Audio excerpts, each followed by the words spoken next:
Welcome along, boys, to yet another night of great racing here on Eighth Racing Team and Sim Racing Online. We're live from the Autodromo do Algarve in Portugal, from Portimao, so seaside of Portugal. Beautiful setting for this fourth round of the FIA GT1 Championship. Of course, we're racing with the 2010 cars, so Maserati MC12, Ford GT, Corvette, and a couple of Aston Martins and Lamborghinis out there as well. Round 4 out of 5 with the top 6 drivers separated by just about 25 points, with Johnny Gutierrez leading the standings at 65 points, followed closely by Phil Brown at 41. Then all the others gathered by a mere 4 points. It's surely going to be a cracking race, and of course Portimao, what a great racetrack this is. And tell you what, guys, it doesn't get better than this often. There we see already Barry Ericsson lapping during the qualifying session, actually, so we can already see the first attempt by the guys. On the track, we see Tony Talvice topping the charts with a 1:33.5. Incredible effort by Santos as well. It's actually the first time I see him this close to Talvice.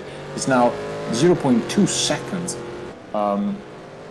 behind Talvice as well.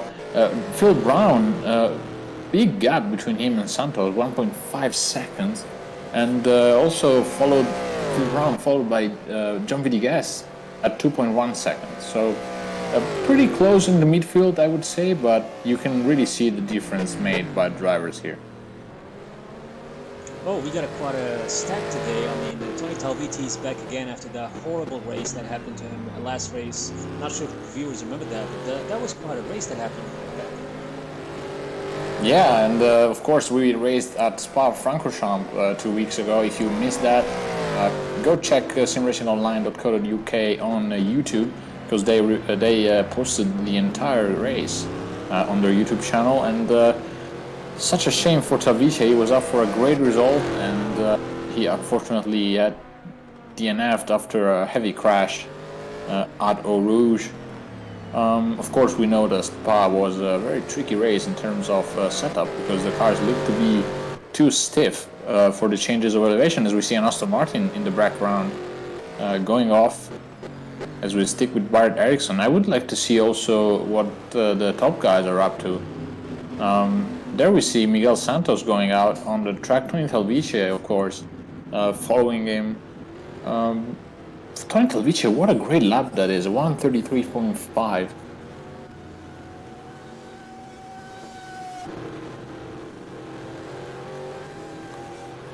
I mean, we see Tony Talvice going for round 2, I presume.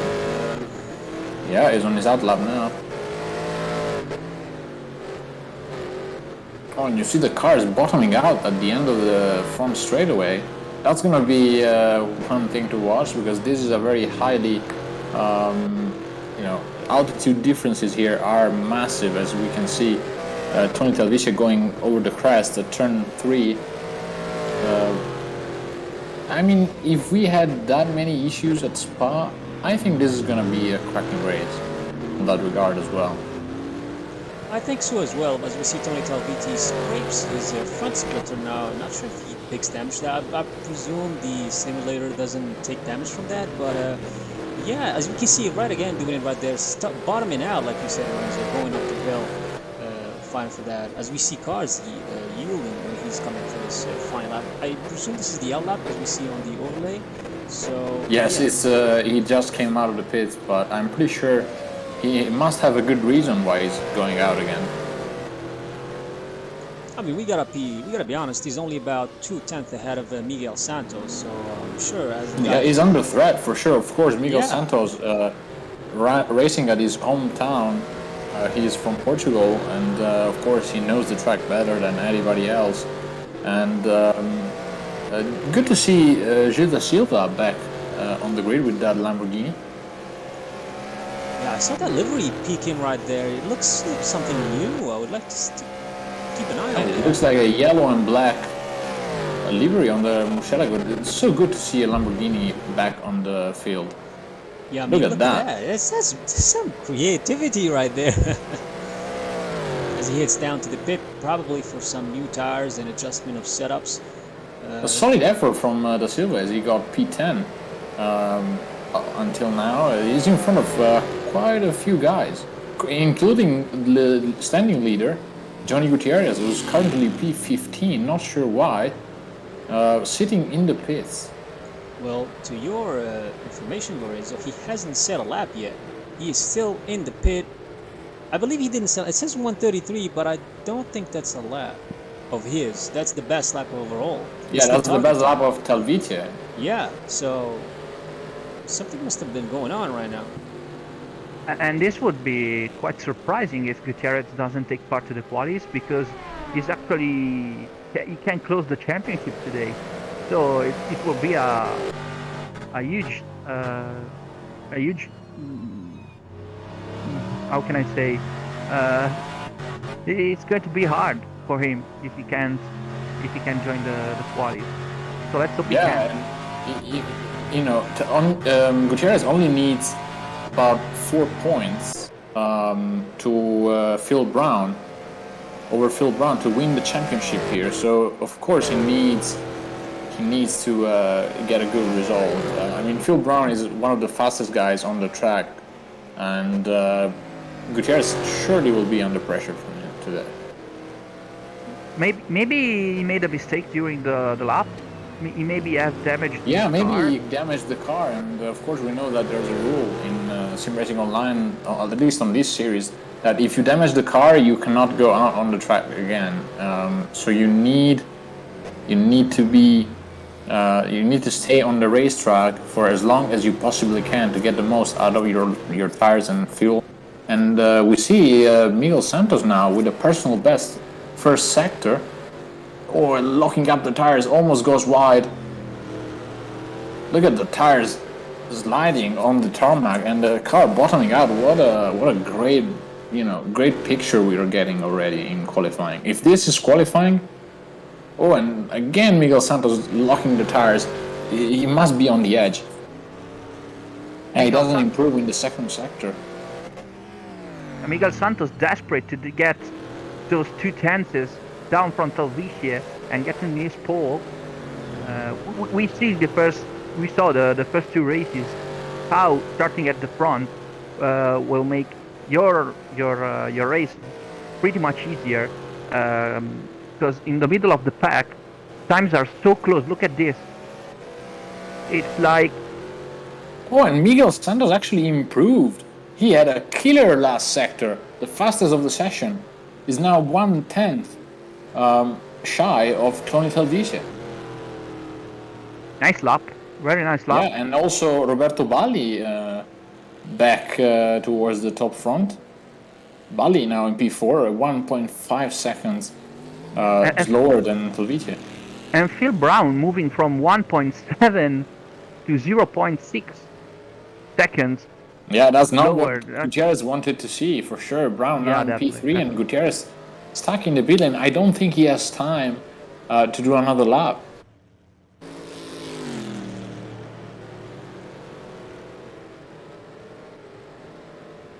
I mean, it's Gutierrez. Yeah, go ahead, Ricardo. I was saying that Gutierrez had some luck during the past races, because Talvitia had 2 problems while he was bleeding or was in a fight with him.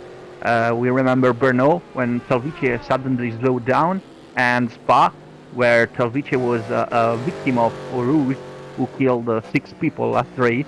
So probably now the tables are starting to turn, because Gutierrez, I really think he made some kind of mistake during his outlap. He will have to start from last. Not a good news. Yeah, absolutely, as Tony Talvitia goes YOLO, but not that far up. Don't get it mistaken, only 0.55 millisecond out of his best. He's only 142 millisecond away from the lead, about a 10th or so. So let's see if he can make it up. I don't think he's got one more lap. I think this is the lap for it. So it will be the last for Tony Talvitia. We hope not. We hope he gets another chance, but I don't think it's going to be possible. I think he he didn't will. improve in the first sector, but only just. It was 0.05 of a second. It was lower than his previous time. And but he's way off in the Yeah, second look at sector, that more sector than 1 2. second. That's sector 2. That's looking nasty though. That's 1.2 second. There's no way. I wonder what Santos is up to in this moment. I mean, he's No, chilling. he's in the pits, so he gave up probably. Yeah, definitely.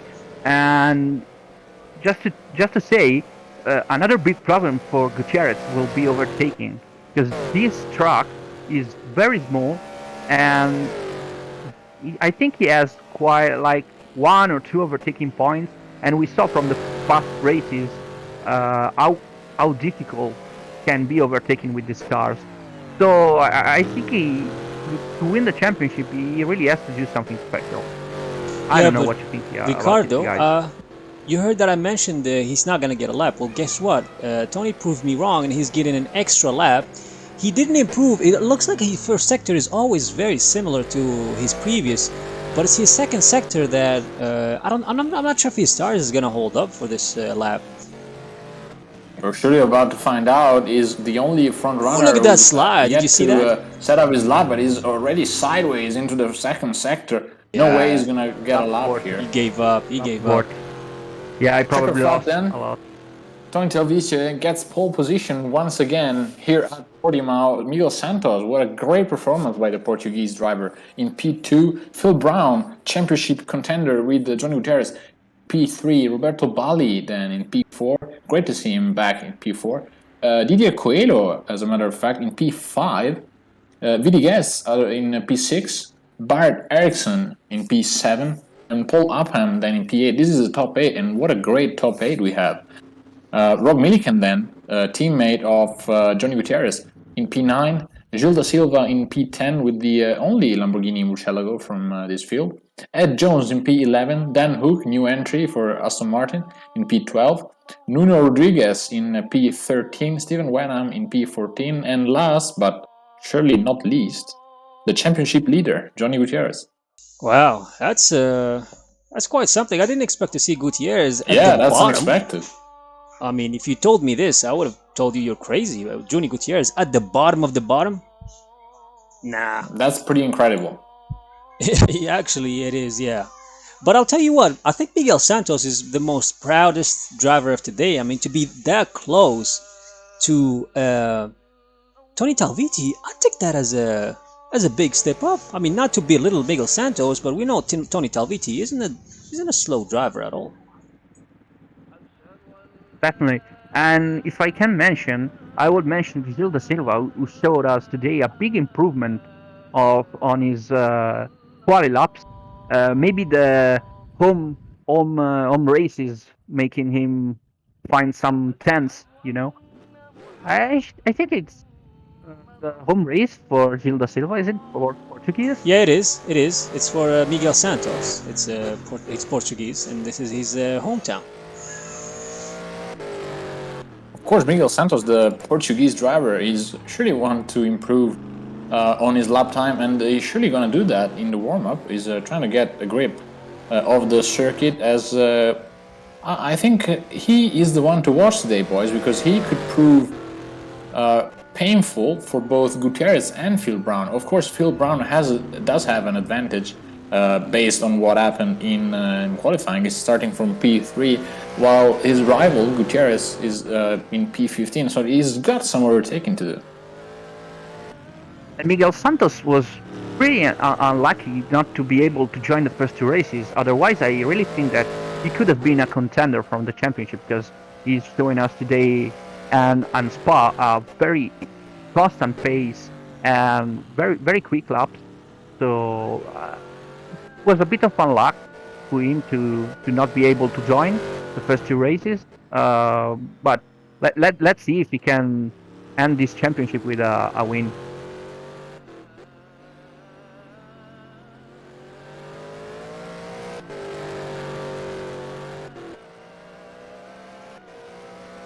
So what you do now on the warm up, from my experience, is starting to get used to the most a much heavier car because of your fuel. Yeah, and of course, warm-up is probably the period of time where you test some last-minute changes to the car, as we see Miguel Santos really tidy in the first couple of corners. Of course, going over the crest here is not easy, as we see the Ford getting slightly out of shape over the hill. He now goes downhill towards the slow hairpin. There we go, glowing brakes on the Ford GT, but and almost sideways out of the corner. Incredible driving from Miguel Santos. What a really good truck! One of the most technical trucks in the world, I think, for Portimao.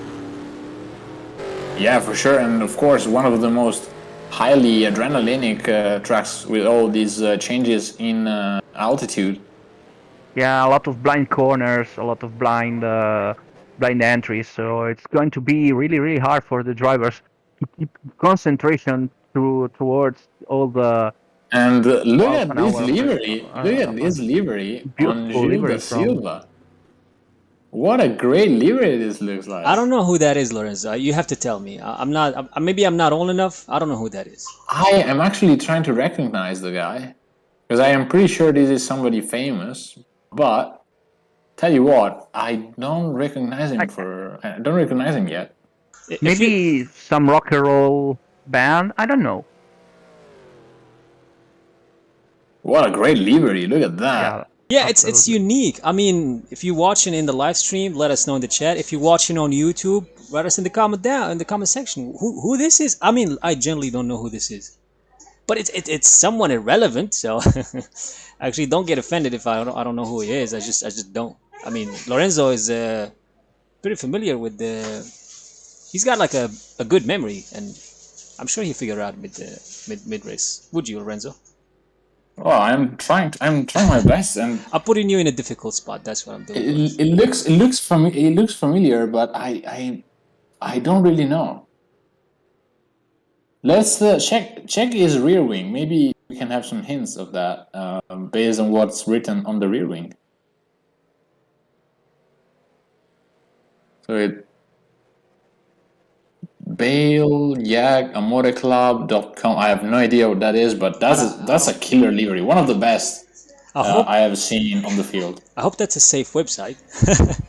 It should be, that's for sure. Yeah. And look at the flame logo of Lamborghini. Wow. Oh my god, that's amazing. Amazing. That takes time to do, I think. That's a pretty decent artwork, actually. Yeah, Lorenzo is the great guy. livery by Gil da Silva. We can say. Sorry, enough. No, go ahead, Ricardo.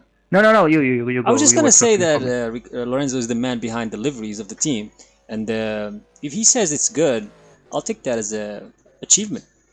It is good. No, that's actually a pretty good livery, considering that the Murcielago is a car that has flat surfaces. So you can get large designs, but it's hard to make it look any good because you don't have 3D volumes and stuff that maybe one of the cars like the Ford GT have on the side. That's a pretty good livery, considering the car and considering also that it's a pretty elementary artwork, but still looks pretty good. So Gil da Silva may be not the fastest driver on the grid, but he surely won the livery contest. So well done, Gil. Easy, yeah. I mean, Gutierrez has got a bigger task for him today. He's got to go all the way up from P15. I mean, I'm sure that he's going to overtake here and then, but it's still going to be a challenge because him and Tony Talviti are pretty much on the same pace, aren't they? Yeah, they are. And I mean, Gutierrez is the one with everything to lose. He needs to score 4 points more than Phil Brown to close the championship. Brown, of course, needs a win. He starts from P3, but look who's ahead of him, Talvice and Santos, two of the fastest guys on the track. Talvice, of course, more repetitive driver in terms of pace and win. Santos, the rookie of the series, I would say. Yeah, I mean, take a look at Gutierrez. Not sure what, I mean, I don't think we've ever spoke to Gutierrez, have we? No, never actually. And It's mysterious how he ended up in P15. I'm not sure. Maybe he had a shunt in his first attempt at the time lap in qualifying. Or maybe, hear me out, Nas. Maybe he wants to flex his dominance and go from last to first at Portimao. That would be quite an achievement. Now that's some spicy action. I mean, it would be heroic to go from last to first. Or is that Absolutely. like And he needs to pay attention though to Wenham in front of him, because Wenham was heating up his tires and weaving on the racetrack. Gutierrez got kind of caught out by it and almost collected the Aston Martin, so he needs to keep his focus and not get too worked on the guys in front of him. We know the Corvette has more pace than the Aston Martin. I'm not sure about these two guys though. These two guys make it look it's gonna be a Ford GT1 too. It's surely gonna be an interesting race, that's for sure. Oh yeah, definitely looking forward to that. I mean, like I said, Gutierrez, Talviti, one lead in from one lead in the pack and one like protecting the back from the pack. I can't even talk right now, right? I'm too excited, probably. I don't know, or maybe I just can't talk. Alicia, man, I think he's hungry for a win after all the bad luck he had from Brno to Spa. I think he wants revenge now, and that's actually bad for Brown because Talvice is P3 in the standings. So Talvice winning would actually take both of them out of the equation, I think. Most likely. So Phil Brown has his own, meat on the fire to pay attention to. I think Gutierrez is the one who needs to do the most overtakes, but also is the one who needs to score less points. Yeah, I think we're getting close to that start-finish line. Yeah, there we go. Up the hill for the final time before the green flag. I'm at the edge of my seat right now. And look at the field bunching up, and Tony Talvice and Santos. What a great start by Santos. He's already alongside Talvice. Not sure what Brown had, but he lost the place to Bali. Up in the first corner we go then. Talvice retaining his lead and locking up, goes and wide. Santos will take the inside. That's not Bali good. Then in P3, and look at the Aston Martin of, I think that's Coelho, and a big crash behind them with Milliken collecting Paul Upham. Gutierrez has already made up 2 places. I mean, look at VD Guest from the outside all the way uphill, makes up a position. What a heroic Milliken move. on the attack of Paul Upham. Look at that.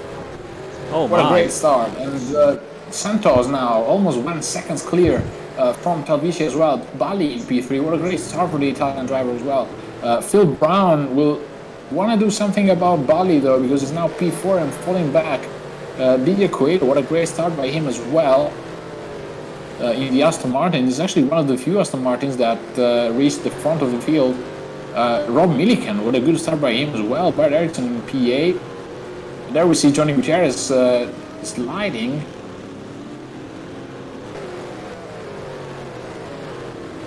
He made up 5 places. He overtook Jones as well. Have you seen that, Lorenzo? He made up 5 places in 1 lap. Yeah, 5 places in half a lap. That's pretty impressive. Actually, and no, he's not going to attack Gilles da Silva. No way you're going to do all that on the outside. But Gilles da Silva had a bad exit from the right-hander there. The penultimate corner downhill section, very tricky to get the power down. Gutierrez now up to P10, so he's already in the points. Oh, and Miguel Santos getting well out of shape out of turn 1, but he was able to get away with it. Tony Talvice looks menacing behind the Portuguese driver. These two are going to get a spectacular race going. I mean, Tony Talvice, I don't know what happened on that first corner. We'll definitely go back and check that out. But he went wide and Miguel Santos didn't held back. He saw that gap and just went for it. Yeah, and look at the gap that these two guys already built over the others. You're already 4 seconds. Yeah, almost in 4 1 seconds. Lap. That's incredible. And Gutierrez now, of course, Milliken playing the team game. Gutierrez getting out to P9 now. He's behind Bart Ericsson, as a matter of fact. 6 places. Oh my God! Gained by Johnny Gutierrez in the space on 1 lap. That has to be a record. I mean, at least on Sim Racing Online. That's one of the best starts I've seen him do lately. Oh, absolutely. As I think he's gonna interfere with Barrett and Paul Lapham as they're having their battle of their own right now. Yeah, Bart Ericsson not able to catch Upham at the moment. The Aston Martin working pretty good here at Portimao, maybe for the first time of the season. And Barrett Ericsson is not exactly the driver you want to find yourself against when you're up to when you're trying to get up places, because we know how much he can be aggressive on defense. We saw on Spa how much he was able to keep Miguel Santos. And he's already in the draft of the Aston Martin. Upham is going to have to defend the inside here, but that's going to compromise his entry into turn 1. Bart Ericsson wisely backs out of it, locks up the tires as well, and that gives Johnny Gutierrez a great run. Oh, it does. Up to turn 2, but he's too far back. I think the fight ahead of him is definitely holding him back. Yeah, that's going to cost him time. Oh no! What happened to Bart Ericsson? He's going to spin, and Rob Millikan had to take evasive action. Rob Millikan, with an amazing reflex, was able to not hit Bart Ericsson, a rare mistake. What happened though? Ericsson. That's I don't see that very often from Barrett Ericsson. That's the first time in about 3 racing series that we have seen Barrett Ericsson make a mistake like that, and Johnny Gutierrez. Oh my God, squeezing his way. Of, oh, is that a car? Martin. Was that a car? That's crazy. Oh no! Incredible stuff. A lot of things are going on at the same time. Coelho is not getting any faster. He's still stationary in the middle of the track. We are already in a trailer. Not sure what happened with Coelho, but that's gonna cost Gutierrez some time, because he was slightly faster than Paul Upham out of that corner, but he had to back out of it because the Aston Martin was there. Paul Upham getting all out of shape in the right-hander, and Johnny Gutierrez says take a bit of that and pushes him almost off the racetrack. Johnny Gutierrez hungry to get ahead of these guys.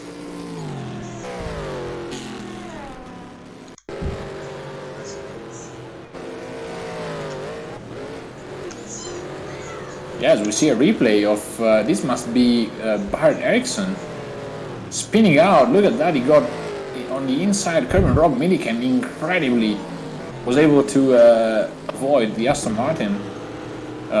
What a moment. And this is Johnny Gutierrez fighting with Paul Upham, and yeah, the Corvette looking pretty good in Portimao as well. So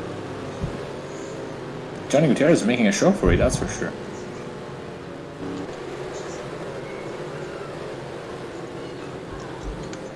Oh, and yeah, we missed that, but Gutierrez got ahead. Upham is now almost 1 second. Yeah, he actually made a position. Who is up to P6 in the space of 3 laps, and unfortunately Dan Hook, rookie of this race, is already in the pit lane. I mean, he made up a position while we were taking a look at the replay. Look, that is a fantastic performance I've ever seen from Gutierrez. P6 already? That's beautiful.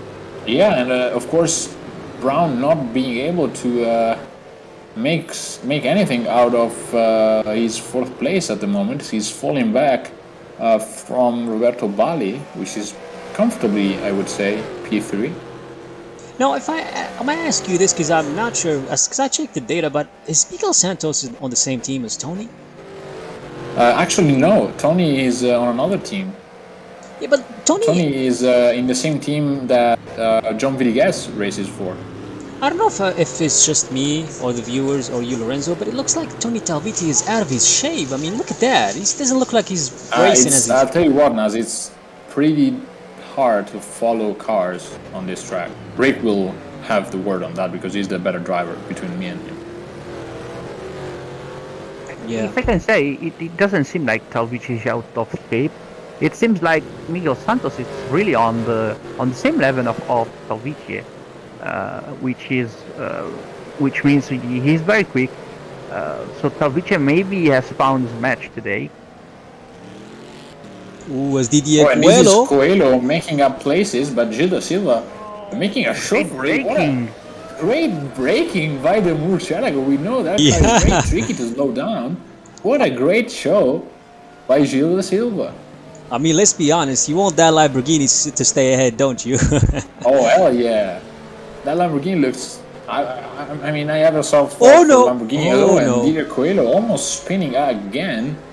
Of course, it's easy to get the suspension to lighten up, and you know, difficult to keep the car on the track with low downforce, because these cars do not produce the same downforce that the modern GT cars produce. So yeah, Didier Coelho is struggling to pass Gilles da Silva. I think Gilles da Silva has tremendous top speed, because the Lamborghini is probably the fastest car on the straight. As we see Nuno Rodriguez battling with Bart Ericsson. Nuno, of course, I think it's the first time that we see him here. Great to see new names coming on the scene of sim racing online. And yeah, he's battling with the champion of the former S397 endurance racing series that we broadcasted here back in March, I think it was. Yeah, I think you're right, yeah. Oh, and Palvice is back below the 1 second mark on Santos. Yeah, he's stuck there. He's been stuck there since the mistake he made. And it looks like each time he gets closer, it's just he just doesn't get his thoughts right, or something is going on. I wish I could see and talk to him after, but yeah, we have to get to settle with what we have right now. But Tony Talviti, man, he's got to get past, because let's not forget Gutierrez is on the chase on the back. He's right now P6. Yeah, and Gutierrez is behind Tony Talviti's teammate, VD Guest, who will not make way for him. So, you know, Tony needs to do something about Miguel Santos in front of him. Otherwise, it's all over for the championship. Absolutely, because I mean, he didn't score any point on the previous race, did he? Yeah, he DNF'd, unfortunately. It was the second car which retired, as a matter of fact. Ooh, look at him. And Tony Talviti is struggling to slow the car down into turn one. Of course, that's a downhill braking zone, so very tricky to lose the car. I think he's locking up his brakes as well. Yeah, I think that do you see that, Ricardo? Talviti had a better tire management at this moment, because he was down for 1.1, and suddenly he gets so close, less than half a second now. So I think that at the moment Talviti is managing his tire better, and we saw the previous races how much tire consumption is a factor in this races, because these cars, more the tire wear increases, the more these cars are difficult to drive. So I really think that the battle between these two guys is gonna be on the strategy and on the tire management, more than on a real battle on the field. Yeah, and it's interesting to see Tony Talviti has a different line in the middle sector than the one that Miguel Santos is using. So maybe, yeah, that's the difference between a heavy tire wear and better tire management. I mean, when you're fighting somebody, sometimes trying to put the pressure by changing your lies, faking a dive down, trying to play with the mind of your opponent. But it looks like it's not working on Miguel Santos. He's staying steady and lead in that P1. Hopefully, I don't jinx that. And yes, looking so good for him right now. It's amazing. Miguel Santos is faster than Tony Talviti in the first corner. He stretches the gap slightly, which gives him a great chance in the second sector, where Talviti looks to be faster, but now they are approaching what I believe to be Dan. No, that's actually Roberto Baggio. What is he doing here? That's a good question, because Gutierrez right now is getting closer and closer, and VD wants to make up a place on Phil Brown. That's weird, because Bali is P3.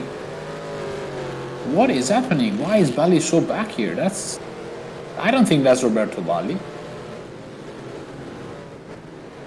Yeah, Roberto Bali has been P3 for a long time now. He's been leading. Yeah, but why is he in front of the leaders?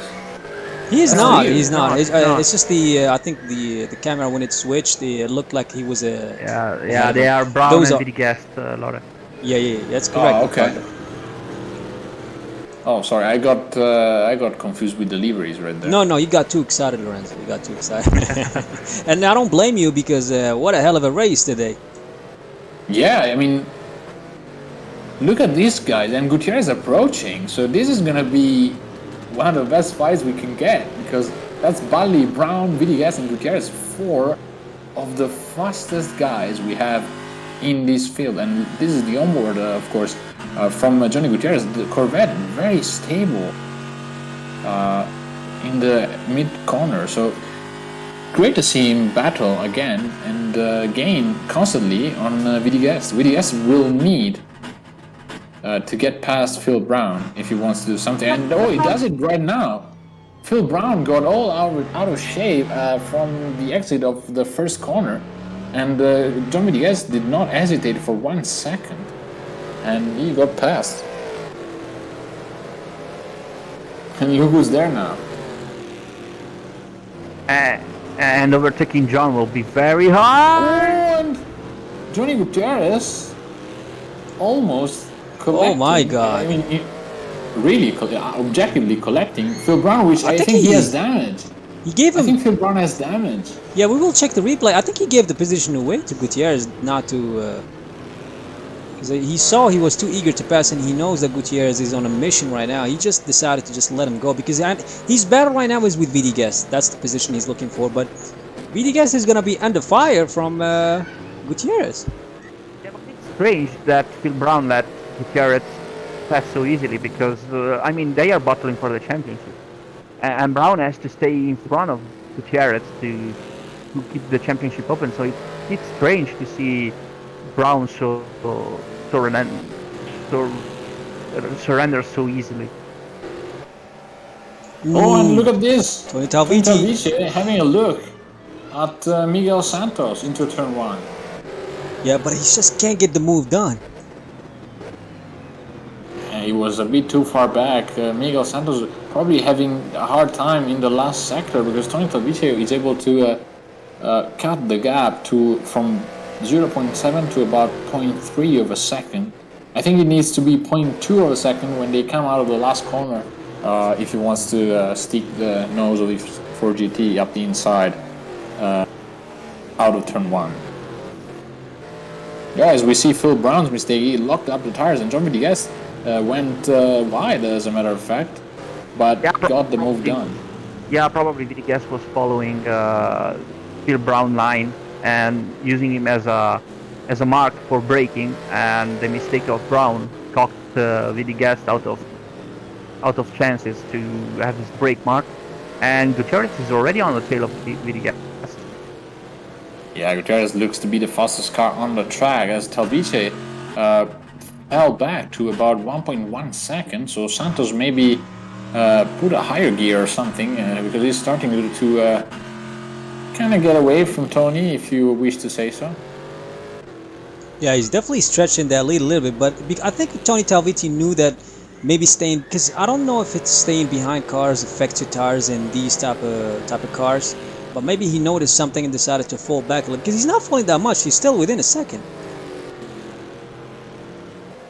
Yeah, and you see the gap coming down as they head towards the first sector now from the previous lap. I mean, I think Talviti has a better car in the last part of the racetrack, whereas Santos is the fastest in the first sector. Rick, you have the timing sheets. Can you confirm that?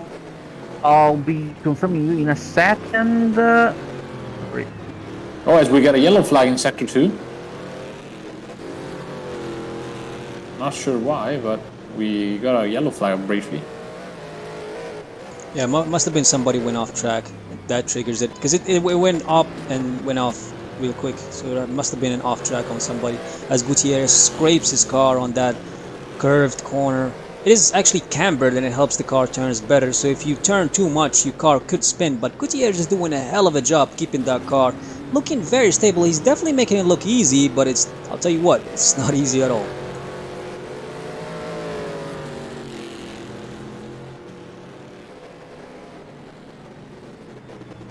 So Gutierrez already made up 10 places from P15 all the way to P5 right now. That's on its own is a big achievement, and that's not good news for Talviti because he's not leading right now, and Gutierrez is probably gonna get past Villegas in the later stages for sure, if not in this lap, probably because his pace is so good right now.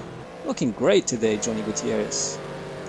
And looking from the timetable, the first five, the top five, are everybody is on a 36, a medium 36 on the race pace, except for Bali, which seems to be struggling a little bit. Oh, and another mistake by Barrett. Yeah, because he was going in the. Yeah, he made a big mistake right there. I mean, I would call it big, but it caused him. It caused him to lose about a second because he was about to attack Ed Jones. Now, Barry Ericsson, I didn't expect to see him all the way out of the points because keep in mind the points are distributed from first position to P10, if I'm not mistaken. I think that's correct. So yeah, Barry Ericsson, not a place we're used to see him at.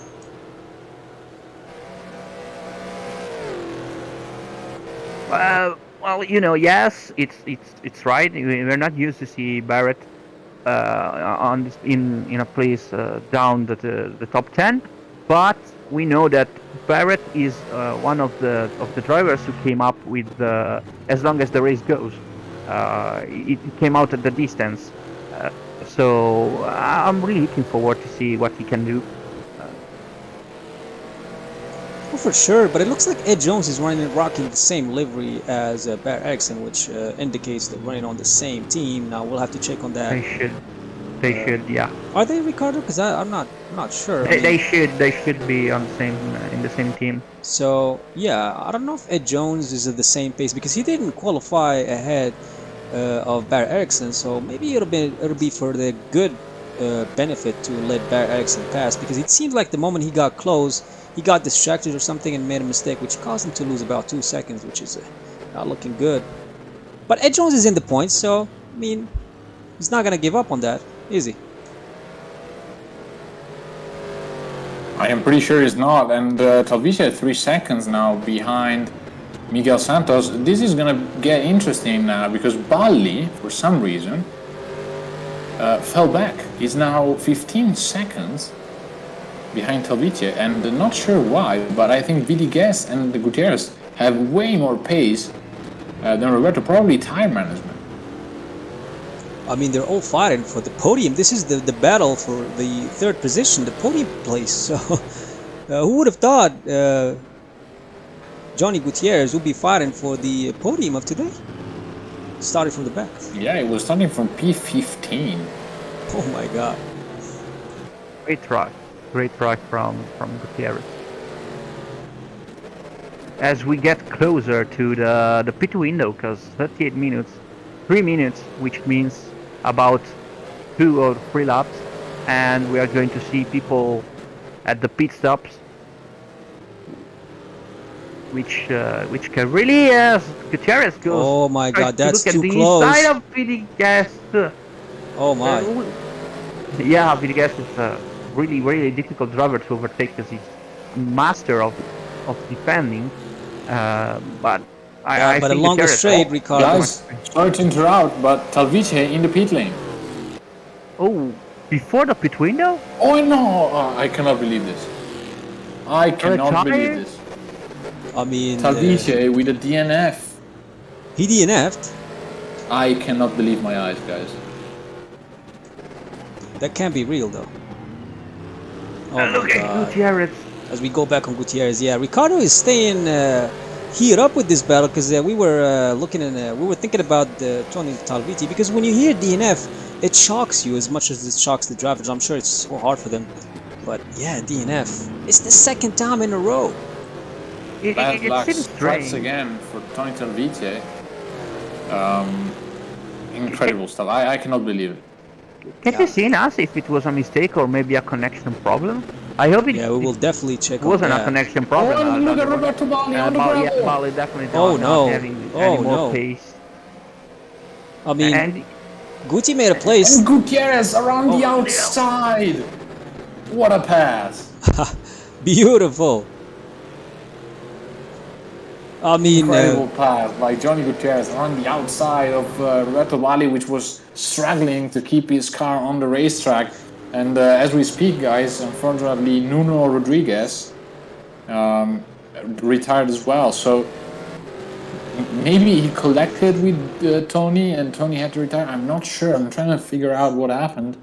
Dan Hook, as a consequence, is this is in the pit lane. window? I don't think it's the pit window. No, we're yet to open the pit window. Yeah, this Yeah. might be a DQ actually. I mean, after the race. Nas, are you able to check what happened? Or Yeah, we're looking into that. We'll definitely look into that.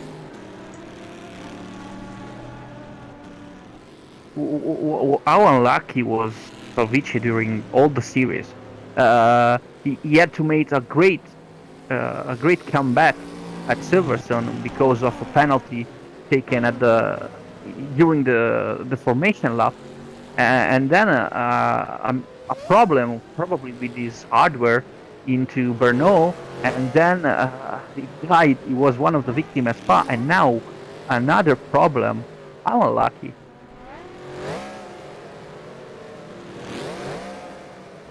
We are hearing from one of the race directors that Tony Talvice had a braking problem issue with his brake pedal actually in real life. So I'm not sure what happened. But yeah, you see him coming into the pit lane. Look, he can't even God, stop. As hot as it can get, so dangerous to do that. Of course, Yeah. in real life we have not seen anybody do that, and incredible stuff. Tony Talvice is so unlucky in this GT1 series. Very, very unlucky. And now the championship for Gutierrez seems pretty much sealed. I think he has to overtake Vidigas to try to take the win, or am I wrong? He just And did. Is the first one to pit exactly Yeah. 10 seconds after the opening of the pit lane window. Roberto Balli looking menacing though, in the mirrors of Johnny Gutierrez.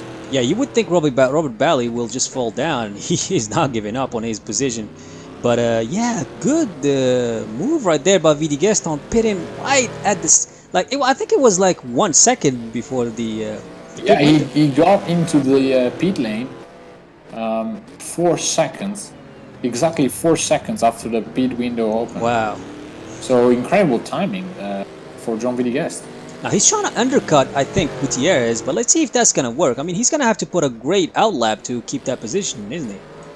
Yeah, and of course, Rob Milliken also reacting to probably try and help Gutierrez for the time when he will get out of the pit lane. Gutierrez, of course, is one of the guys who pit later than anybody else. We saw him doing the same at Brno and Spa as well. As we see Didier Coelho, look at one of the very few Aston Martin battles that we have seen in this series. Great to see the Aston Martins making a show for it in the top 5.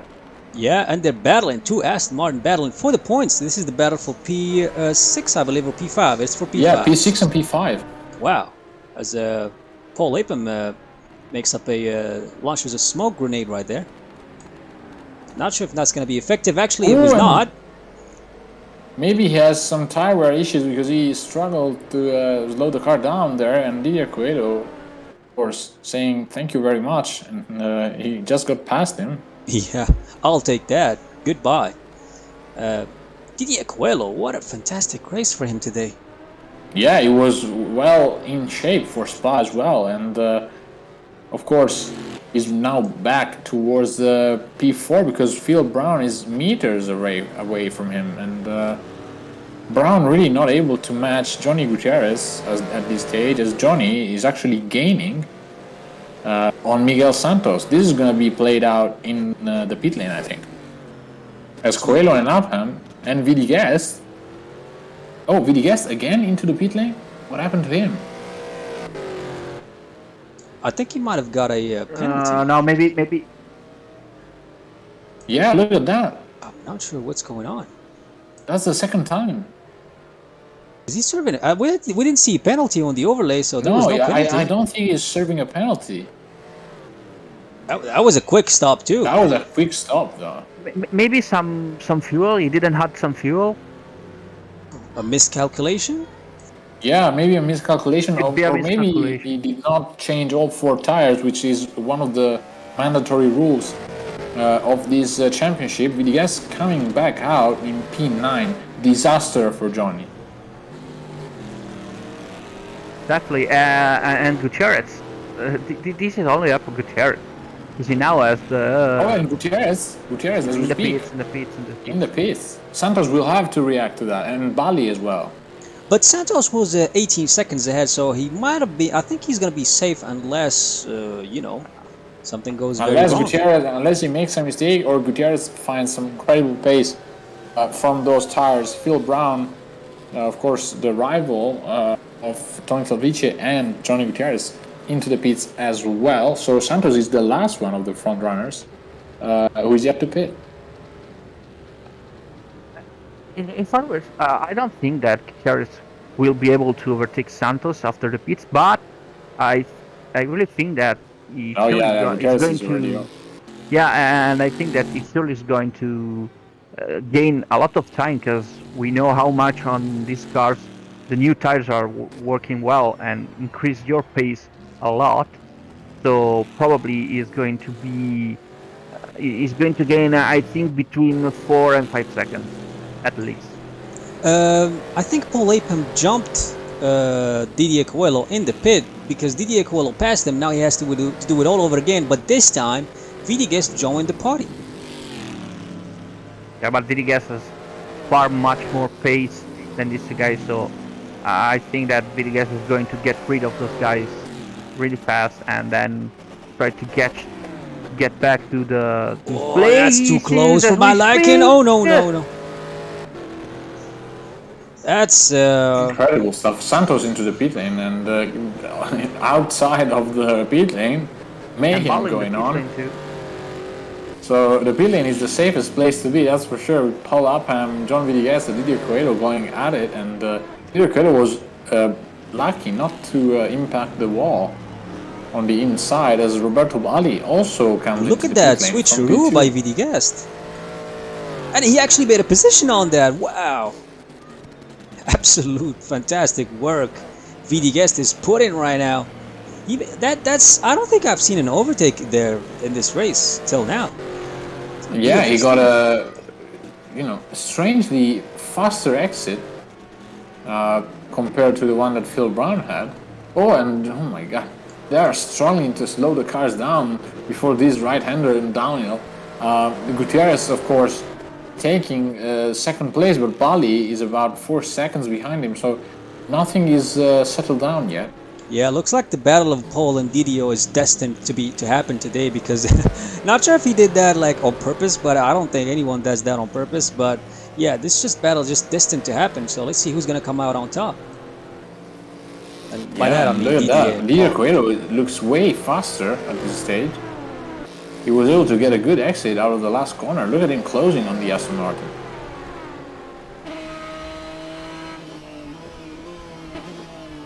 Oh, and Paul Upham locking the tires. And Didier Coelho a bit exaggerating on the inside curb. He almost jumped. But look at the gap that he was able to cut down from Paul Upham. I mean, guys, and really impressive driving. Guys, and if I can say, Milliken got P5 with strategy. Yeah, Milliken P5, incredible. Great move. Yeah, he's rocking the same livery as Gutierrez, so technically they're on the same team. Yeah, they are on the same team. He's the teammate of Johnny, but we rarely see him fighting for the top 5, at least on this Corvette, and it's great to see him fight back, and because he deserves it. He's one of the guys who put the work in for Sim Racing Online, so great to see Robert making a chivalry in P5, which is amazing, if I can say. I think the Corvette that Rob Milliken is driving looks slightly better than Johnny Gutierrez's C6. I think I like the blue better on this one. So you're the blue pill guy. That's what you are. Oh yeah. That's a good choice actually. As Rob Milliken P5 today, we got quite a lot of cars today. I mean, we got the Ford, the Corvette, another Ford. And I was about to say that Rob Milliken will need to keep an eye on his rear view mirrors, because look who is behind him and fighting like crazy. Going off into turn 1, but John Villegas really looking fiery in that 4GT. I mean, you know what, Lorenzo and Ricardo? I mean, have you guys seen the movie of General Lee? Oh hell yeah! Hazard. I Yeah. think VD Guest reminds me of that, like just random driving. It just doesn't care. He just drives. If he makes a mistake, so what? He just keeps going. I just like that. Well, you don't ask. Probably those are the kind of mistakes that gets you into rage mode, because you feel like stupid if you've miscalculated something or forgot to do something at the pit, and you have to pit again.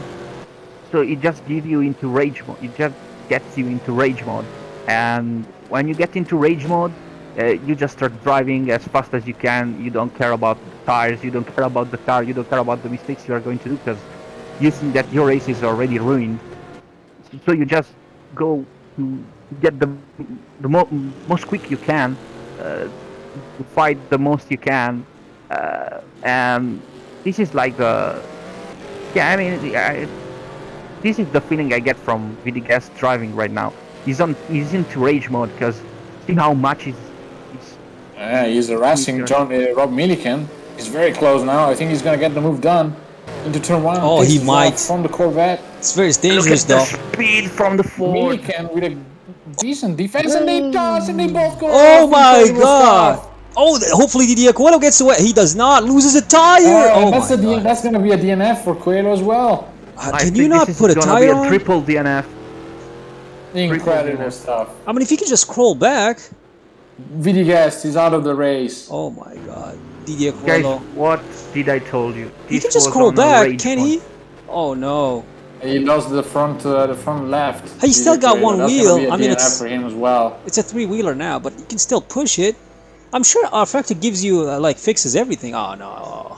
No, I think Coelho that's gonna be out a of the triple race. DNF. Incredible. Oh Incredible my stuff. god. I think VD Guest is out too, is he? Yeah, he is. Yeah, Yeah, he is. yeah. Not sure about Milliken though. He's the only one who looks to have survived. I think he survived, but I don't know if he collected damage. He did. Actually, he did, right? He is limping, but still going at least. He's going fast. Doesn't look like he's limping. Look at that. I don't know if I'm seeing things that. I mean, let's go take a look at what happened.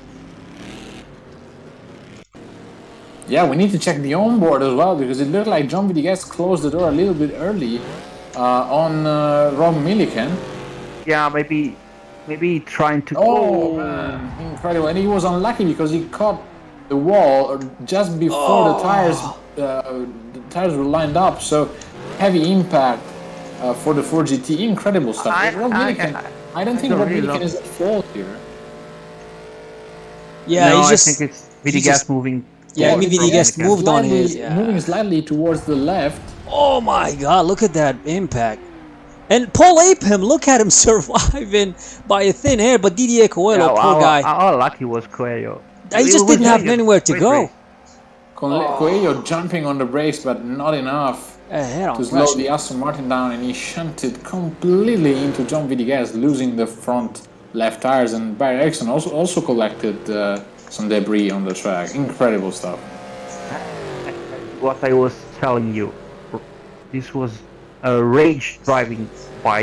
This is the typical mistake you do when you are you are too fired up, because it's something that you don't see really often, especially from an expert driver from VDGS. Closing the door like this was yeah, it's an unusual mistake for John Vitigas. We know how fair he can be in racing, even if he battles aggressively, but he probably misjudged it a little bit. I don't think that's bad blood between. Absolutely Rob not. Milliken. Absolutely not. Vitigas, of course, I'm pretty sure he already apologized to both Milliken and Coelho, because Milliken, for a matter of fact, is now P6, and the one who took the worst of it is probably Coelho, which was harmless, collateral running damage behind them, and he that was a harsh verdict on this race. I mean, if you ever seen collateral damage, that's literally it. He Yeah. just was there at the wrong time, just at the wrong time, and yeah, it is what it is. And Milliken not able at this stage to keep the pace up, because Ericsson is slightly gaining on him, I think. Ericsson is just about a second behind Rob Milliken.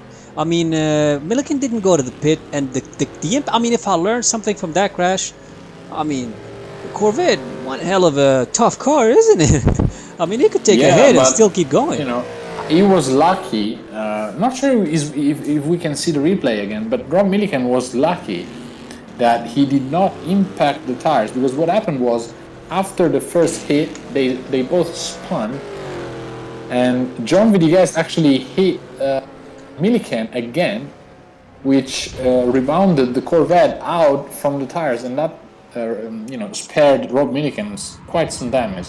Look at this. John Villegas hits the wall right now, then impacts the tires, and as he does that, he collects Rob Milliken again, which stopped the Corvette from hitting the tires. So he just hit Villegas basically, didn't touch the wall. Yeah, he hit Villegas twice, and of course, with the momentum of both cars, that's less damage than what he would have got if he collected the wall. And looking by the timetable, Rob Milliken is not having any damage because it's on the same race pace it was before, and is faster than the guy in front, which is Paul Epham, and on the same race pace as Phil Brown. So probably didn't collect any damage, or very light damage. Yeah, probably just body work. Very lucky. But I mean, shout out to him for staying at P6, because Barry Ericsson, I mean, he's getting closer and closer, but Rob Milliken is staying ahead for sure. He's 2 seconds ahead now. Barry Ericsson, I mean, this dude, like, he gets on the, sometimes he gets himself in the wrong spot as well, but he just somehow somewhat comes out like right now. He's P7 right now.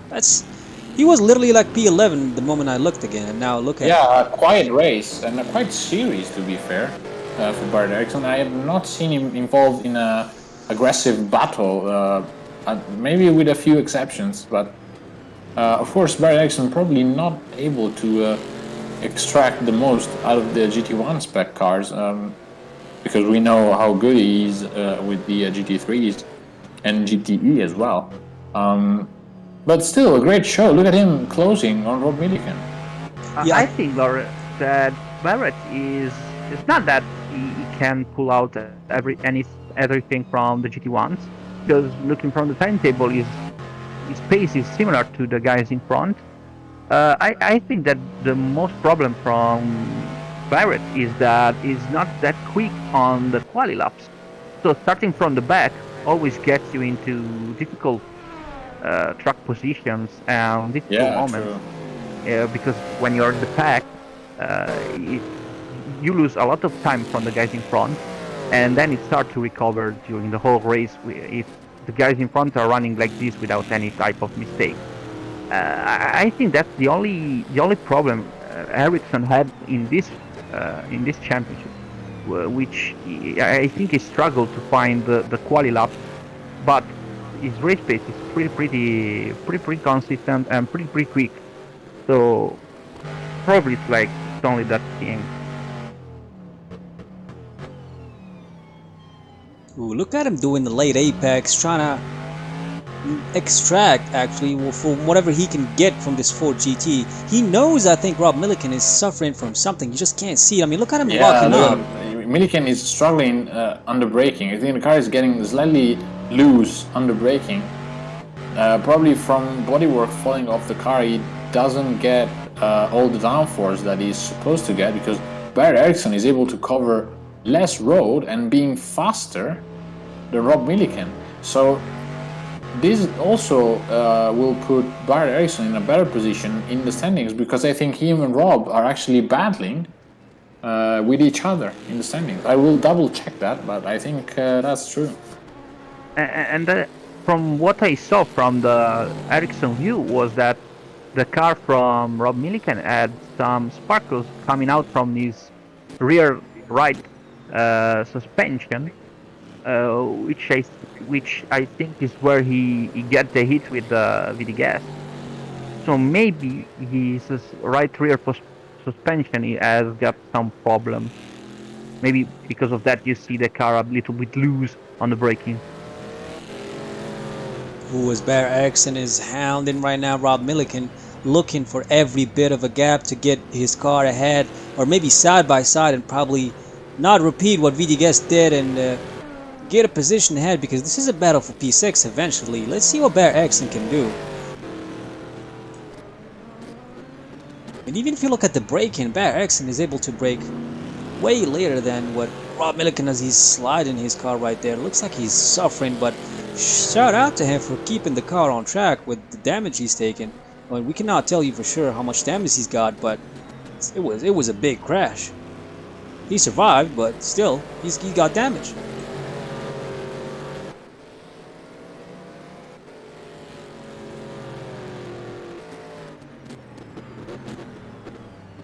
Ooh, gets closer and closer. Rob Milliken for sure, I think, has the better pace today on Bear Ericsson, but that doesn't stop Bear Ericsson from getting a position, even though Rob Milliken is doing a hell of a job, like I said before, as they go into the last corner, actually before the last corner, into the right-hander, fast corner right there, leading to the start-finish line. It should be a great chance for Bear Ericsson to get a move. Actually, he's side by side right now, if you look at that. What a great racing right now as they head down to turn 1. Bear Ericsson on the inside, side by side with Rob Milliken. What's gonna happen here? Ooh, Bear Ericsson smartly does not close the door, and Rob Milliken has to give way. Not sure if he got some flashback of what happened with him with Vitiges, but yeah, of course, Rob Milliken stayed a little bit more towards the left, giving him more space to Bear Ericsson to avoid collecting him like he did with Vitiges, but also Bear Ericsson, good on him to not squeeze him too much. Of course, Vitiges did not do that, but yeah, I mean, it's a 50-50 crash, if I'm honest. I mean, it had a tough verdict on both Vitiges and Coelho, but these things happen in racing, especially at close level, so it's a shame that about what happened, but this is also why we get all adrenalinic and excited about the GT1 series. And of course, guys, if you want to be part of this great racing, Sim Racing Online has a lot of races coming up and a lot of series coming up here and on Assetto Corsa Comp, and the first one as well. So go check them out at simracingonline.co.uk, and if you want to meet some racing drivers and sim racing drivers, join Either Racing on Discord and Instagram as well. absolutely. If you a little bit lazy, you just don't know how to write it, you just didn't remember what Lorenzo said, actually the website is in the title itself. You just copy it, paste it, and there you go. Now, Miguel Santos, the leader of the race, something I didn't see it coming, because Tony Talviti always puts his presence and his aura, and we know for a fact he's going to put a hell of a show. But Miguel Santos, not to belittle the guy, but he came out of nowhere today. Definitely didn't see him coming to take the lead today. Gutierrez is going in the 15-14 seconds, but it looks like he's not going down in those seconds. He's not shoving up those seconds to get closer and closer to possibly start a battle with Miguel Santos, because I don't know if you saw this, Lorenzo, the battle of Miguel Santos and Tony Talviti lasted for, I think, more than 20 minutes, and nothing could have been done. Yeah, I think that's oh my god, Miguel oh Santos, my god, what a save, getting a wake-up call with 12 minutes left, because he almost spun in one of the fastest corners on the track. That was turn 1, obviously. He needs to keep his focus on, as John Gutierrez is not one who waits for his prey, so he will be coming closer and closer if he does that again. I mean, that's the littler definition of Jesus take the wheel. That. How did he keep the car on the racetrack? That is beyond belief. I think he just let go and let Jesus take the wheel. I think that's what happened right there. Yeah, probably. I mean, but I would have not survived that. Would you, Ricardo? So sorry, I was saying that this is a dangerous situation for the leaders, because you are faster, you have plenty of gap, which is hard to keep concentration until the end, because really close to the end. The race is really close to the end. You have a lot of gap to manage, and you don't need to push that much. And when you stop pushing, you lose some focus, and the mistake is behind. And look at this. Look at how the car is moving right now, and the mistake is really behind the door. Oh, I think that absolutely. Miguel Santos has to do something about that. Otherwise, another mistake like that, and I don't think his race will be the same as before. Because as Look at Lorenzo said, look at Johnny how just much needs. Gutierrez is gaining on Miguel Santos. He gained almost 1.5 seconds. So yeah, Santos needs to keep the pedal down. I'm not sure if it's gonna be enough though. I mean, we got 10 minutes to go and he's about 12 second. Yeah, it's I gonna be mean, if tough. Santos keeps doing that mistake, it's going to be easier for Johnny. That's for sure. Johnny, Yeah, of course, needs to keep his focus as well. I mean, he's not immune from mistakes, but the gap looks to be quite extensive, as Nas said. But in these kind of races, especially here on Sim Racing Online, you can never say the last word until the race is actually over. And as we learned quite a few times in sim racing, you can lose the race in the last corner. I remember, I don't know if you guys remember this, but Will, a good friend of ours, actually got a disconnection in the last corner of the last lap in a 2-hour race. He was dominating. It was Yes, I about remember 40 that. seconds in front of everybody. I And actually he remember got that. disconnected in the last corner of the last Oh race, of yeah. the last lap. So, anything can happen. This is sim racing, so more variables come into play. It's still a long way to go, if you wish. 9 minutes. and if I can say, one of the things you don't want to do is make somebody like Gutierrez see that he can close the gap. So Yeah, another big mistake, not necessarily a one that gets Gutierrez too close or gives Gutierrez the position, but one who puts you like 3 or 4 seconds from Gutierrez can get Gutierrez in to trigger Gutierrez to try to catch to try to give everything to get the first place. As but I as I can say, as I was saying, Gutierrez doesn't need to right now to push that much because he's clearly going to win the championship with this yeah. With the position. second So place would be more than enough for Gutierrez to win because he would finish in front of everyone of his rivals. Of course, Talvice and Villegas retired. One from brake pedal problems and the other one from contact. And Phil Brown, a really, I don't want to say disappointing race for him, but I was actually expecting him to be more aggressive and try to win the race. He's now sitting in P4 and 20 seconds behind Roberto Balli, as a matter of fact. Now, someone from our live chat noticed that a battle for P5 is incoming, and yeah, you're right, because Barry Erickson is getting closer and closer to snatch possibly a P5. Yeah, and that's going to be an Aston Martin versus one of the 4GTs. And of course, we know these cars are way different. The 4GT with a mid engine and the Aston Martin with a front engine. Of course, both V8s, but 4GT being a kind of a more streamlined kind of car, whereas the Aston Martin is a stable, way more stable car, but it's less agile, if you wish. Especially the BR9. Both great cars. They achieved a lot in their life back in the GT1 era, especially the Aston Martin, as a matter of fact.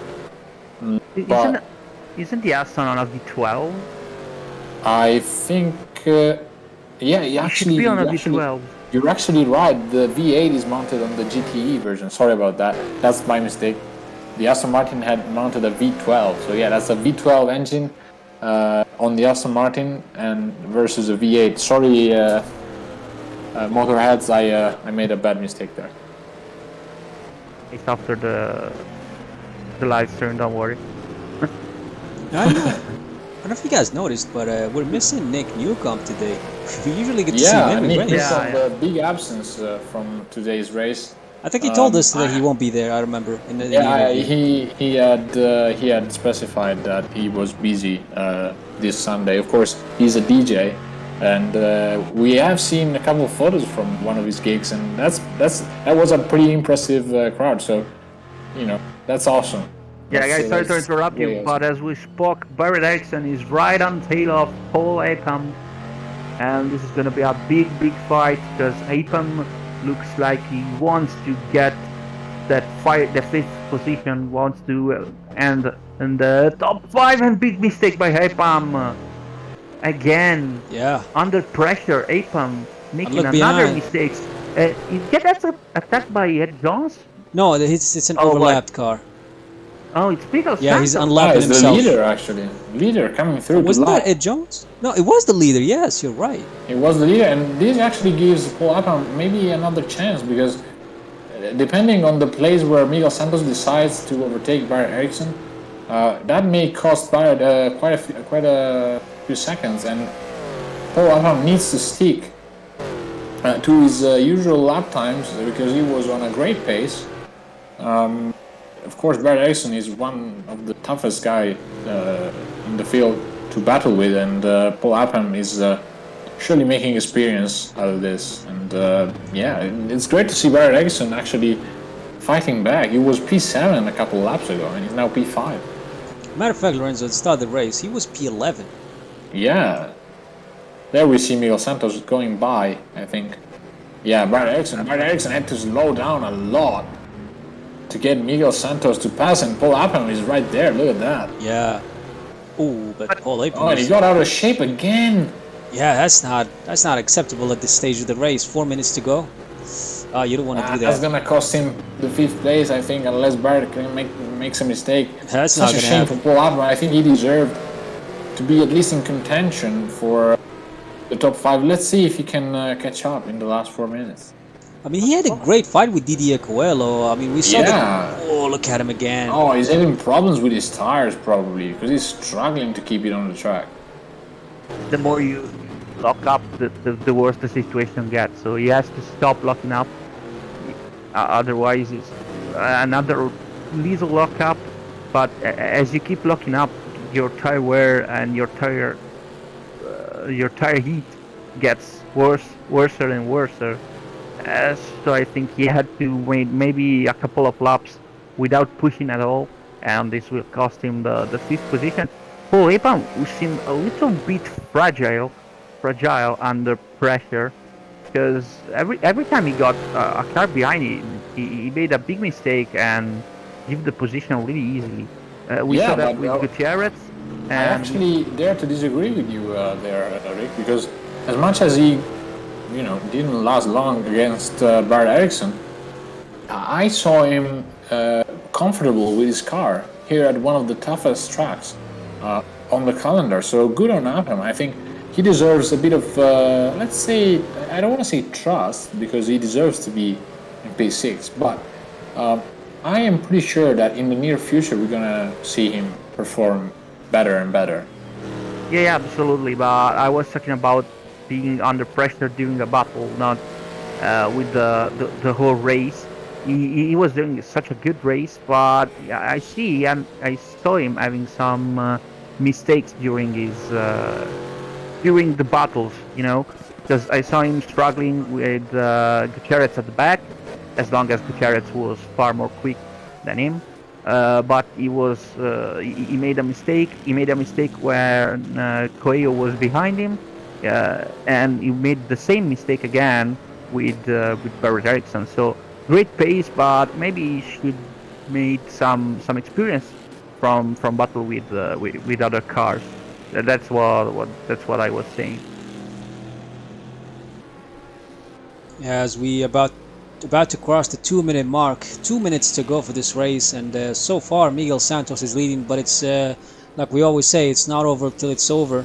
Miguel Santos definitely didn't expect, like I said, I'll say it and keep saying it because I believe he's driving under the name of Ether Racing Team. I mean, his last race, he did one event He was P10. Ooh, as we see that the Silva giving. I think he's giving. Yeah, he was giving way to Miguel Santos. So back to what I was saying. Santos did one race, got P15 on P10 on the quali and P15 in the race, or that's the opposite way. P15 in the quali and P10 in the race. So he scored a point, which he has 1 point in the championship. So with this, I believe it's gonna be. I don't know what's the point system, but it's gonna put him a little bit high. Points. What's that, 25 Ricardo? points. Yeah, it should be 25 points for. Well, then that's Miguel going to be a Santos. total of 26. So it's going to put him all the way ahead of Edward Jones, I believe. That's a great result for Miguel Santos for actually doing only 2 events.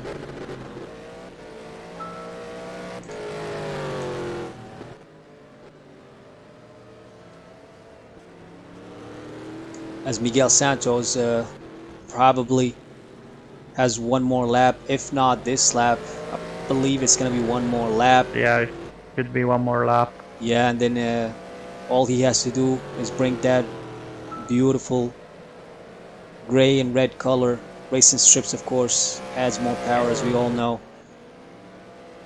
All he has to do is bring it home. Yeah, super race from Santos. Able great. to.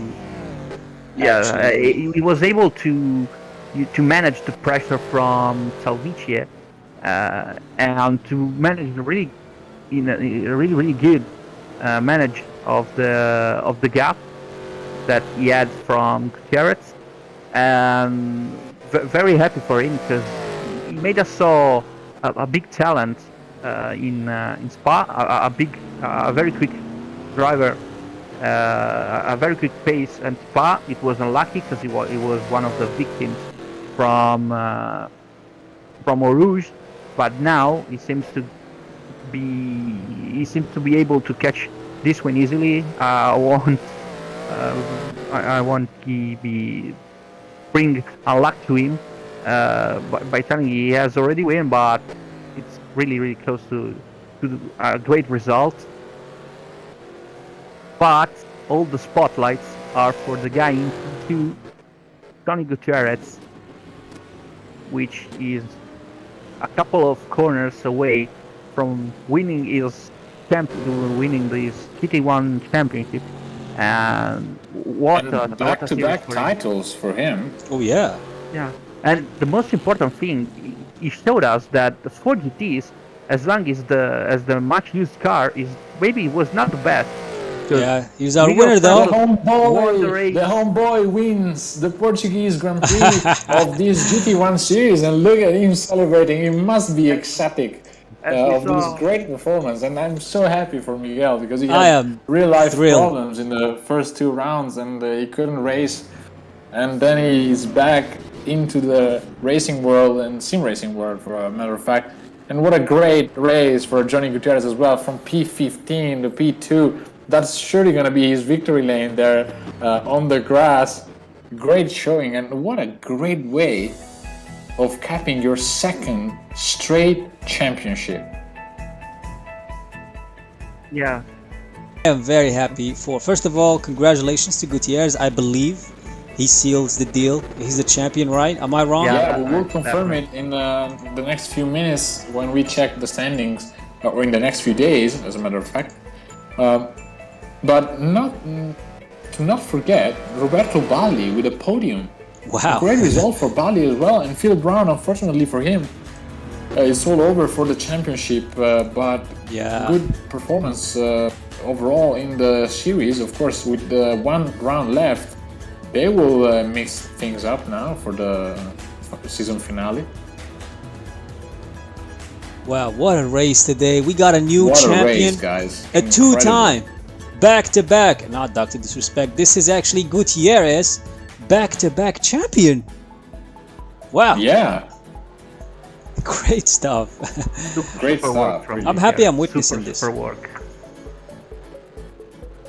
Yeah, I mean, we passed several times speaking about how much the 4GT seemed to be the car to beat, but Gutierrez was able to make a very big difference using the Corvette. He was the only guy who was able to make the Corvette work, and so very happy for him, because Like he won. He seemed like he won against everyone, showing that it's not the car, but it's always the driver who makes the difference.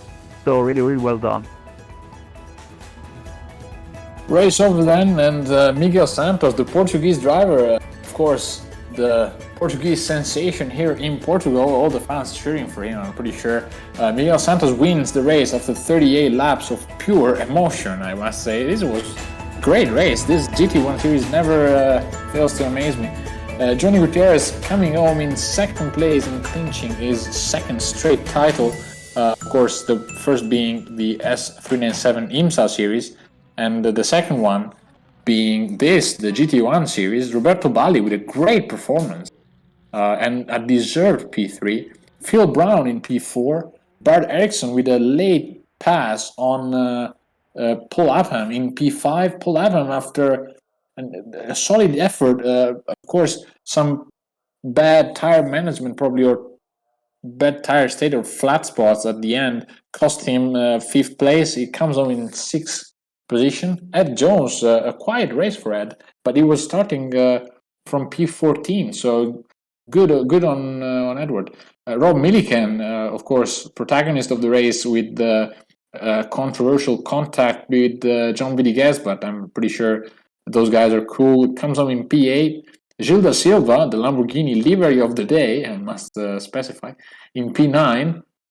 And last but not least, Didier Coelho in P11, John Villegas P5, and all the DNF guys. Tony Talvice, unfortunate for him, with a brake pedal problem. Nuno Rodriguez in P14, and Dan Hook, the first guy who went into the pit lane, probably to fix damage, in P15. Now, I'll tell you what something, both of you. Every car that finished the day today, they finished in the points, and the rest, all of them DNF'd. That's the fact of today, or quote of the day, whatever, however you want to call it.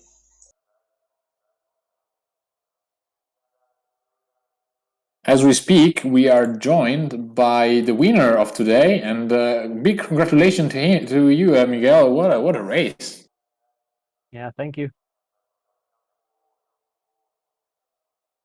And I mean, how would you describe your battle with Tony Talvice at the beginning of the race? Because that was intense. It was intense, and I'm so sorry for him. I mean, I've been told that he had hardware issues with the brake pedal, and yeah, I'm so sorry for him. It should have been a fair battle, fair and square, but you know, we could have won again in Interlagos, so I'm just looking forward to it. And yeah, I was seeing him catching me a lot of, you know, carrying a lot of speed into turn one, into the braking zone. And I just thought, well, he's either risking a lot or he's killing his front left tire, because I knew I had to be really smooth in order to maintain my tires in that temperature range, which is what, like 120, 110. Above 120, the tire just splits and it starts losing a lot of grip. And so yeah, it was basically maintaining a consistent pace, and I don't know. I think I just got lucky, you know.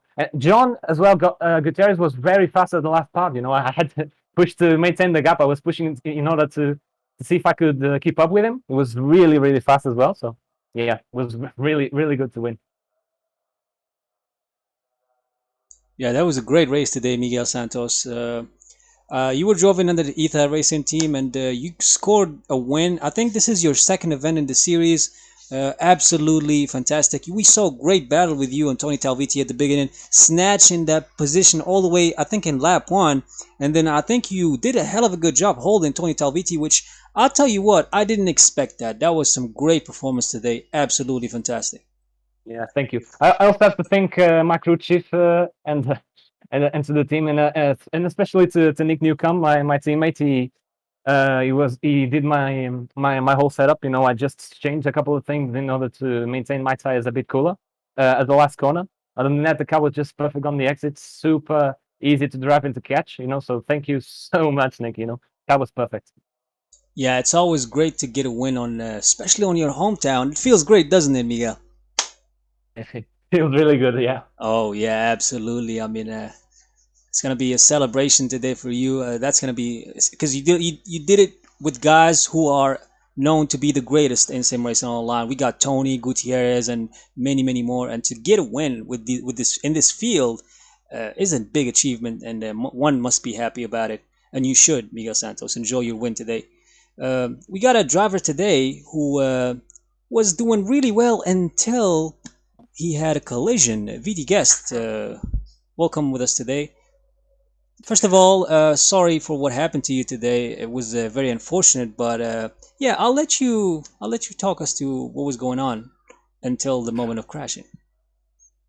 Well, I'll accept your condolences for the death of my car and my engine especially. Oh yeah. So thank you very much. And your tire. We are planning to bury that car 3 days from now with the last rides and everything. So, well, wasn't that a fun first stint? Oh, it was. You had so much to look at. Absolutely. This was an intense race. I am actually impressed by the fact that we got a more intense race here than in Spa. I was not expecting this to be Yeah. as much as that. This is great. I mean, this series, I must say, I have a soft spot for this GT1's car, but this series, man, I'm loving it. I don't know about you, but I'm really enjoying it. Well, did you try the track with the car, with one of the cars? No, I did not. Well, you know, in Eau Rouge, you had the section where you go up through Eau Rouge, where the car spun out because the front would have a massive oversteer moment. So we lost some cars the last time in Eau Rouge. You remember? Oh yeah, Yeah. the car Yeah, gets lighter. Yeah. we had like six dead people, right? Like we had like I think they already Yeah. built a cemetery right there. Yeah. So on this track, you also have a few crests, and there were 2 crests. So in Spa, you had one of those moments, but on this track, you had 2 of them. Oh, So yeah, and I don't know if you saw some guys spinning out on the top of a crest, then you know where that was. But Oh yeah, we actually had a few problems with the oversteer over a couple of the yeah, hills. yeah. It's pretty So- normal around here. you have to keep your steering wheel dead straight when you go over them, and it's advised not to go full throttle over those crests. Lift a little bit, keep your steering wheel straight, and you'll survive. So, well, okay, I started in 6th place, and then I worked my ass off. I tried really hard to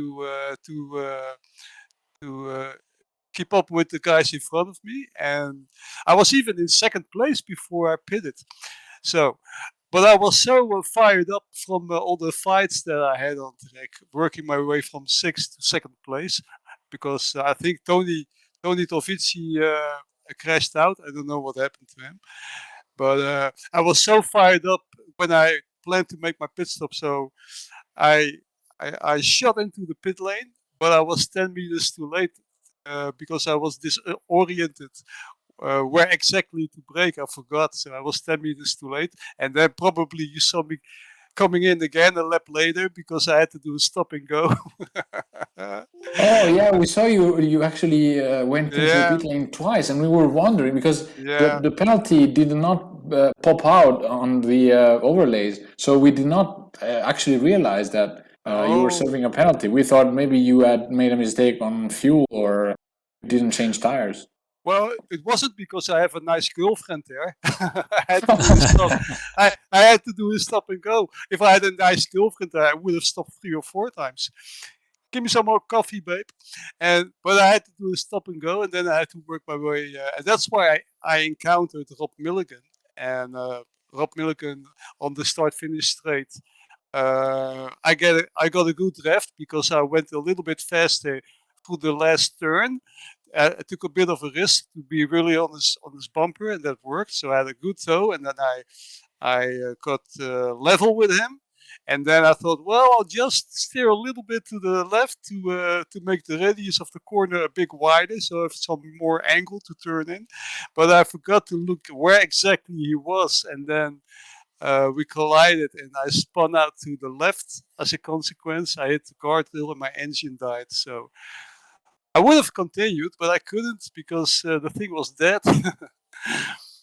Yeah, but I gotta Okay. tell you what, because we were seeing everything and we had looked at replay actually twice, and there were a one casualty, which is Didier Coelho, because when you spun your car, you were on the brakes, I think I saw, but it didn't stop the car from sliding to the middle, and Paul Abraham like a hair thin passed on you. He was about to crash into you, but Didier Coelho didn't Yeah, see that, and then boom, right into you, and he had to DNF because yeah. of that. I'm so So sorry for him. I'm also very sorry for Rob Milliken because he must have gotten a big flat spot because he was doing the slide sideways, so he must have gotten a few big flat spots on his tires, but he didn't pit. He continued, so that must have been quite a rattle on his desk where he had his steering wheel, yeah, he was a especially. lucky. He actually finished P6. Bayer Ericsson overtook Oh, him on the last good. stages, but he got P6. He managed to stay. He was the luckiest one out of that big crash. Yeah. Which, yeah, He's a big boy. He knows how to persevere. absolutely, absolutely. Yeah. So that was a beautiful first stint. A lot of hard work to get to second place. Also a bit lucky with some. What happened to Phil Brown? Because that pass was a bit too easy. Did he have a problem? Well, I'm not sure about that. I'm not sure because a lot of things were happening today. We got like Say the question again, John, he's please. talking about I, I passed. I was chasing Phil Brown, and then I passed him at the end of the start finish.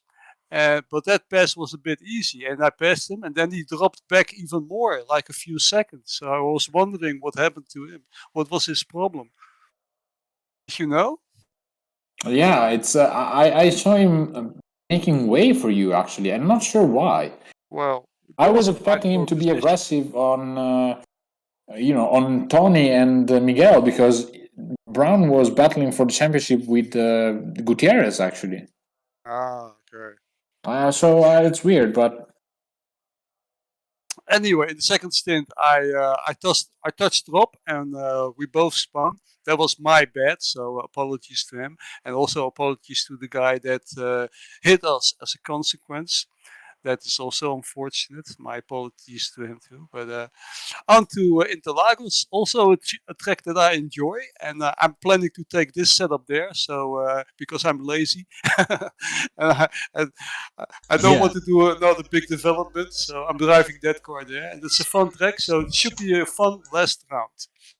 I think you're doing well, VD you have nothing to worry about. I think you got forgot that. Yeah, it was Roberto Balli. That's your nemesis for the next race, so you should watch out for him because today he got a podium actually. He got a P3 today, so I think yeah, it's gonna be a great race. It's gonna be a great time to see you guys at the same track, having fun and battling.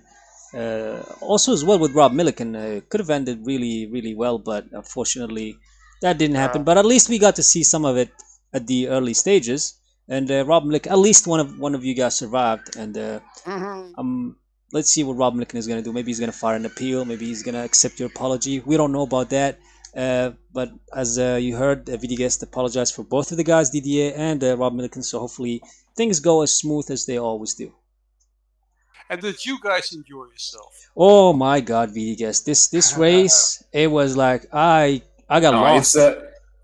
this GT1 series is great. I'm loving it for real. I think it's one of the most exciting type of racing I have seen, and maybe the fact that it's only 1 hour instead of 1 hour and a half or 2 hours is probably gets it more in. It looks to be more intense. I mean, Ah, because we have more cars. Like if you divide the number of cars by the minutes of the race, you uh-huh. get a higher result. So maybe that's the thing. But it's very intense and very great and really great to watch. And Well, I the think GTE, Spa and Portimao were the best yeah. of the season Uh, I for now. agree. I agree. I, I, I think so too. Yeah, you agree? I think Yes, so too. yes, absolutely, 100%. I mean, the spa, that was like, I mean, it's over now, so we get to meme about it. That was an actual meme, especially Eau Rouge. Like we were just waiting for who's gonna die next. It was just that. And I think we had had. we had 6 casualties. I remember. You were betting with each other. Okay, guys, mean, who's gonna die next? We actually did. We actually did. $5.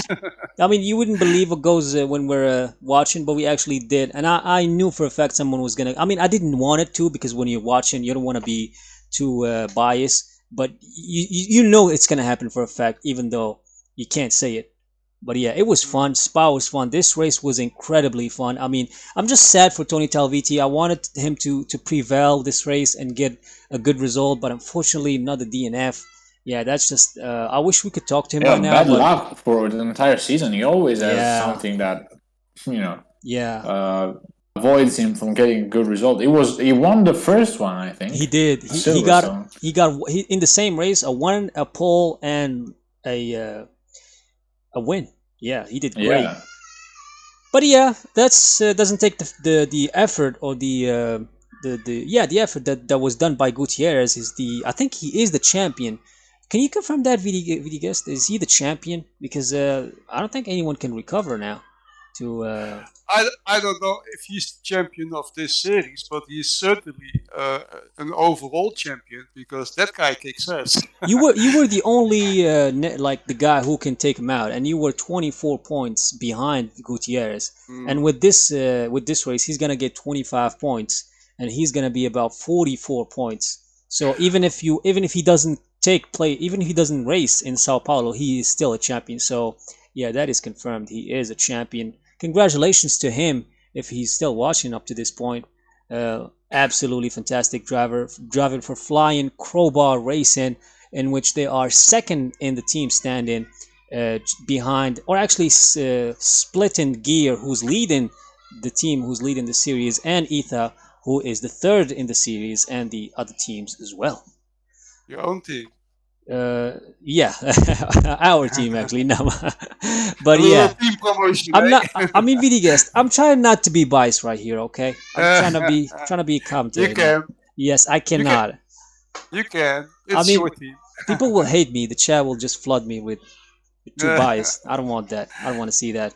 And speaking of which, yeah, don't forget to this race you watched today will be uploaded back to the YouTube channel of Sim Racing Online. If you don't know the link to that, just type it in the YouTube search. If you can't do that, you will find it in the webpage that is written in the title, simracingonline.co.uk. Go to their YouTube channel. You will see all the races, all the series we did and streamed before, with great content, great action. You can check them out, see highlights. You can get yourself a good time. Leave a comment if you enjoyed it there, and yeah, and make an account on Sim Racing Online if you want to race as well. You're very welcome. It's absolutely free. You can donate as well if you want to their website to help them out. And last but not least, don't forget to follow Etha Racing Team in Twitch. We hope to bring you more content and make you feel the power of the racing. And yeah, we got our Discord. Come hang out with us. And then Instagram as well. Give us a look over there. You'll see some great stuff. I mean, Lorenzo has been working lately for some great things we're going on right now. But yeah, Lady outro now. Oh yeah, I know. Lorenzo was just waiting for that moment. But yeah, I'll leave the last words to all of you guys. Whoever wants to say anything. I forgot to congratulate Miguel on his win. Oh yeah, it was a great win. Yeah. I think Miguel went off probably. Yeah, I wanted to congratulate him, but I will tell him you congratulate him. He will watch. Cool. If he watches the whole race, he'll probably hear it. So yeah, it's like the hidden secret that if you wait till the end, you will hear. So hopefully he does that. I hope so. One more round, guys. Yes. One more round. One more round. Let's see what's going to happen. Absolutely, VDS. See you there, John. Have a good one, man. Bye-bye. Bye. And yeah, Lorenzo, that was a great race today. Ricardo as well. Yeah, I'll leave the rest to you, Lorenzo. Yeah, guys, as Matt just said, thank you for being with us. It's been a pleasure once again, but the racing never stops here on EITHA. So make sure to check us out once again, because in 2 weeks' time, we're going to be racing again. at San Paulo. And I mean, I cannot just, the only thing that comes to my mind right now is a big thank you to everyone following on Twitch and making this incredible project come alive with Sim Racing Online. I'm enjoying it, every bit of it, and that's always thanks to you. So I love you guys, and see you in the next one.